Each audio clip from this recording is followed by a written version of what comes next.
मैं वाराणसी में स्थित विश्वनाथ मंदिर बोल रहा हूं। मैं भगवान शिव का वही मंदिर हूं जहां के घाट पर प्राण त्यागने से ही मोक्ष की प्राप्ति होती है। तुझ में काशी, मुझ में काशी, सुख में काशी, दुख में काशी, जीवन काशी, मरण भी काशी, हर तन काशी, हर मन काशी। जब मिल जाऊं मैं इस राख में, तब मेरे हर कण में काशी, मेरे हर कण कण में काशी। मैं वही मंदिर हूं जो भारत के सबसे प्राचीन शहरों में से एक बनारस में स्थित हूं तथा भगवान शिव के 12 ज्योतिर्लिंगों में से एक हूं। मैं उसी अविनाशी काशी में स्थित हूं जिसे प्रलयकाल में भगवान शंकर काशी को अपने त्रिशूल पर धारण कर लेते हैं और सृष्टि काल आने पर इसे नीचे उतार देते हैं। मैं वही मंदिर हूं जिसे कई बार विदेशी आक्रांताओं द्वारा तोड़ा गया, लेकिन समय समय पर मेरे भक्तों ने मेरा पुनः निर्माण करवाया, जिसका वर्णन मैं आपको आगे देने वाला हूं। मुझे विश्वेश्वर मंदिर के नाम से भी जाना जाता है। सभी भक्तों को हर हर महादेव कहते हुए बाबा विश्वनाथ की महिमा का बखान करता हूं। इससे पहले इस चैनल पर नए हैं तो इसकी सदस्यता अवश्य लें, जिसके माध्यम से आपको दिव्य 12 ज्योतिर्लिंग और 52 शक्तिपीठों के दर्शन करने का मौका मिलेगा। वाराणसी भगवान शिव के त्रिशूल पर टिका हुआ सबसे प्राचीन नगर जिसे काशी और बनारस के नाम से जाना जाता है। मेरे परिसर से आते डमरू, घंटियों और मंगला आरती का मधुर स्वर मेरे प्रभु भक्तों को भक्तिमय कर देता है। ब्रह्म मुहूर्त की इस आरती से भगवान शिव और पूरी काशी को जागृत किया जाता है। मेरा मंदिर पिछले कई हजार सालों से पवित्र गंगा नदी के पश्चिमी तट पर स्थित है। मंदिर के मुख्य देवता को श्री विश्वनाथ और विश्वेश्वर के नाम से जाना जाता है, जिसका अर्थ है ब्रह्मांड के भगवान। ऐसा माना जाता है कि एक बार इस मंदिर के दर्शन करने और पवित्र गंगा में स्नान कर लेने से मोक्ष की प्राप्ति होती है। मेरे परिसर में शिवजी विश्वेश्वर ज्योतिर्लिंग के रूप में विराजमान है। ऐसा प्रचलित है कि शिवजी यहां मरने वालों के कान में स्वयं तारक मंत्र कहते हैं, जिससे उसे मोक्ष की प्राप्ति होती है। मेरे विश्वनाथ ज्योतिर्लिंग के दर्शन करने से भक्तों का जीवन धन्य हो जाता है और उनकी मनोकामनाएं पूर्ण होती हैं। मान्यता है कि कोई भक्त बाबा विश्वनाथ ज्योतिर्लिंग के दर्शन करता है तो उसे बार बार जन्म मृत्यु के चक्र से मुक्ति मिल जाती है। अब मेरे खुलने और आरती पूजा पाठ के बारे में आपको जानकारी देता हूं। प्रभु श्री विश्वनाथ ज्योतिर्लिंग चांदी धातु की एक आयताकार वेदी के केंद्र में स्थापित है। भगवान शिव को रिझाने और समस्त विश्व के प्राणियों के कल्याण की कामना से दिन में 5 बार अलग अलग समय में दिव्य आरती की जाती है, जिसमें सर्वप्रथम बाबा की मंगला आरती ब्रह्म मुहूर्त में प्रातः 3 बजे होती है। इसके पश्चात प्रातः 11:30 बजे बाबा को भोग आरती होती है। सायंकाल में बाबा की सप्तऋषि आरती के बाद 9 बजे श्रृंगार आरती होती है। उसके पश्चात 10:30 बजे बाबा की शयन आरती होती है। यहां आने पर आपको मेरे परिसर के कई देवी देवताओं के छोटे बड़े मंदिर देखने को मिलेंगे, जिनका संबंध प्रभु विश्वनाथ और विश्वनाथ का संबंध इनसे है। आगे बढ़ने पर पहले मैं आपको मेरे इस सुंदर शहर वाराणसी के बारे में जानकारी देता हूं। पौराणिक कथाओं के अनुसार काशी नगर की स्थापना हिंदू भगवान शिव ने लगभग 5000 वर्ष पूर्व की थी, जिस कारण यह आज तक महत्वपूर्ण तीर्थ स्थल है। यह हिंदू की पवित्र सप्तपुरियों में से एक है। रामायण एवं महाभारत सहित प्राचीनतम ऋग्वेद सहित कई हिंदू ग्रंथों में मेरे इस नगर का उल्लेख मिलता है। वाराणसी को मंदिरों का शहर, भारत की धार्मिक राजधानी, भगवान शिव की नगरी, द्वीपों का शहर, ज्ञान नगरी आदि नामों से संबोधित किया जाता है। ऐसी मान्यता है कि मेरे प्रभु महादेव को काशी स्थान इतना प्रिय है कि उन्होंने विष्णु जी से इसे अपने निजी स्थान बनाने के लिए मांग लिया और तब से ही महादेव काशी में निवास करते हैं।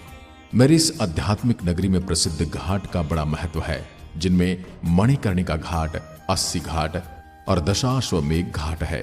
वाराणसी के प्रसिद्ध घाटों में प्रसिद्ध घाट है मणिकर्णिका घाट। इस घाट पर चिताएं जलती हैं। ऐसा कहा जाता है जिसकी इस घाट पर चिता जलती उसे मोक्ष की प्राप्ति होती है। 24 घंटे इस घाट पर चिताएं जलती रहती हैं। हिंदू धर्म में ऐसा कहा जाता है कि शाम को अंतिम संस्कार नहीं किया जाता, परंतु यहां पर शाम को ही अंतिम संस्कार किया जाता है। इस घाट के आसपास आपको मंदिर ही मंदिर देखने को मिलेंगे। अस्सी घाट वाराणसी का सुंदर पर्यटन स्थल है। अस्सी घाट, अस्सी नदी और गंगा नदी के संगम से अस्सी घाट की उत्पत्ति होती है। यहीं पर तुलसीदास जी रहे थे और यहीं अस्सी घाट पर उन्होंने रामचरितमानस महाकाव्य की रचना की थी। यहां पर श्रद्धालु जन भगवान शिव जी की आराधना करते हैं। यहां पर मेला भी लगता है। अस्सी घाट पर आप गंगा आरती का विहंगम दृश्य देख सकते हैं। इसके बाद आता है दशाश्वमेघ घाट। इस घाट का नाम दशाश्वमेघ घाट इसलिए पड़ा क्योंकि यहां पर भगवान ब्रह्मा ने 10 अश्वमेघ यज्ञ किया था, जिसमें उन्होंने 10 अश्वों की बलि दी थी।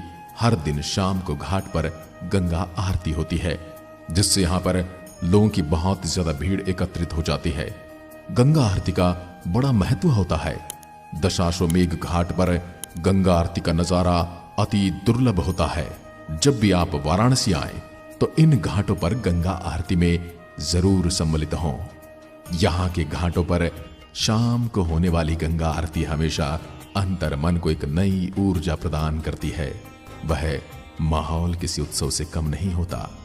गंगा घाट के चारों ओर आस्था और आरती का सुंदर दृश्य देखकर मन अति प्रसन्न हो जाता है। बनारस की पान बड़ी प्रसिद्ध है, जिसका स्वाद लेने के लिए लोग दूर दूर से आते हैं। यहां पर पान की खेती भारी मात्रा में होती है। बनारस की चूड़ियां भी बड़ी ही मशहूर हैं। बनारस की साड़ी के बारे में तो शायद ही कोई ऐसा होगा जो नहीं जानता होगा।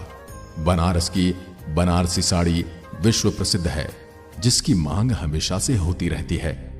अब मैं मेरे इतिहास और मुझ पर हुए आक्रमण यानी कि आक्रांताओं द्वारा हमलों की बातें करूं तो भूतकाल में मुझे कई बार विदेशी आक्रांताओं ने खंडित किया है, तो कई बार मेरा जीर्णोद्धार भी हुआ। मेरा उल्लेख महाभारत काल और उपनिषद काल में भी मिलता है। ईसा पूर्व में मेरा जीर्णोद्धार राजा हरिश्चंद्र और सम्राट विक्रमादित्य ने करवाया था। दुनिया भर में कई सभ्यताएं विकसित हुई और समय के साथ नष्ट भी हो गई।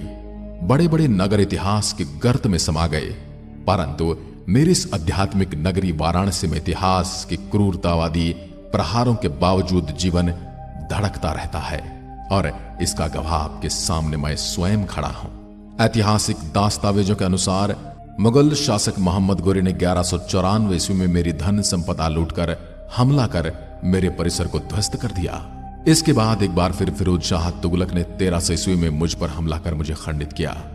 इसके पश्चात फिर से तत्कालीन हिंदू राजाओं ने मेरा निर्माण कराया, लेकिन जौनपुर के सुल्तान महमूद शाह ने 1447 में एक बार फिर से मेरे इस परिसर को ध्वस्त कर दिया।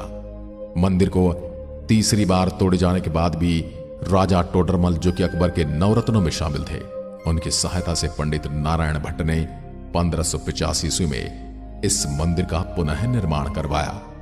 लेकिन एक अन्य मुस्लिम शासक शाहजहां ने 1632 ईस्वी में फिर से मंदिर को नष्ट करने का आदेश दे दिया। लेकिन इस बार हिंदू धर्म के लोगों ने उनका कड़ा विरोध किया और काशी विश्वनाथ मंदिर के केंद्रीय मंदिर को नहीं गिराने दिया। लेकिन शाहजहां की सेनाओं ने काशी के अन्य 63 मंदिर को नष्ट भ्रष्ट कर दिया। बदलते समय के साथ कालांतर में तत्कालीन मुस्लिम शासक औरंगजेब ने सन 1669 में काशी विश्वनाथ परिसर को फिर से नष्ट करने का आदेश दिया। औरंगजेब ने मंदिर का अधिकांश हिस्सा तोड़वाकर एक ज्ञानवापी मस्जिद बनवाई। इसके बाद महारानी अहिल्याबाई होलकर ने मेरा निर्माण सन 1780 में कराया। बाद में सन 1835 में परम प्रतापी सिख शासक महाराजा रणजीत सिंह ने 1000 किलोग्राम सोना इस मंदिर को दान कर मेरे परिसर का स्वर्ण शिखर मढ़वाया। इसके बाद आज जो आप मेरे परिसर देख रहे हैं, बाबा काशी विश्वनाथ कॉरिडोर, इंदौर की महारानी अहिल्याबाई होलकर के निर्माण के 225 साल बाद मेरे प्रभु विश्वेश्वर ने शायद नरेंद्र दामोदर दास मोदी जी को आज भारत देश का प्रधानमंत्री है, उनके भाग्य में जीर्णोद्धार लिखा था। समय के साथ बदलती मेरी सूरत और आबादी को दूर करने के लिए इस परियोजना की परिकल्पना की नींव मार्च 2019 में रखी गई थी। तीर्थयात्रियों के लिए आसानी से सुलभ मार्ग स्थापित करने तथा जिन्हें गंगा में डुबकी लगाने और मंदिर में पवित्र नदी का पानी चढ़ाने के लिए भीड़ भाड़ वाली सड़कों से गुजरना पड़ता था। इस परिस्थिति को ध्यान में रखते हुए प्रधानमंत्री ने उत्तर प्रदेश के वाराणसी में मेरे काशी विश्वनाथ कॉरिडोर परियोजना का निर्माण किया। आपको बता दूं, परियोजना पर काम के दौरान 40 से अधिक प्राचीन मंदिर को फिर से खोजा गया। उनकी मूल संरचना में कोई बदलाव नहीं करते हुए उन्हें बहाल किया गया। प्रभु काशी विश्वनाथ पौराणिक कथा की बात करूं तो एक बार भगवान विष्णु और ब्रह्मा जी के बीच बहस छिड़ गई कि कौन अधिक शक्तिशाली है। इस बहस की मध्यता के लिए भगवान शिव ने विशाल ज्योतिर्लिंग का रूप धारण कर लिया था। भगवान शिव ने भगवान विष्णु और ब्रह्मा जी को विशाल ज्योतिर्लिंग के स्रोत और ऊंचाई का पता करने को कहा।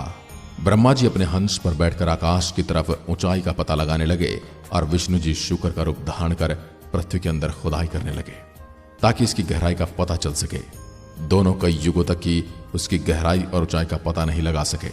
हार कर भगवान विष्णु जी ने शिव जी के आगे नतमस्तक होकर कहा, लेकिन ब्रह्मा जी ने झूठ बोल दिया कि उन्होंने इसकी ऊंचाई का पता लगा लिया है।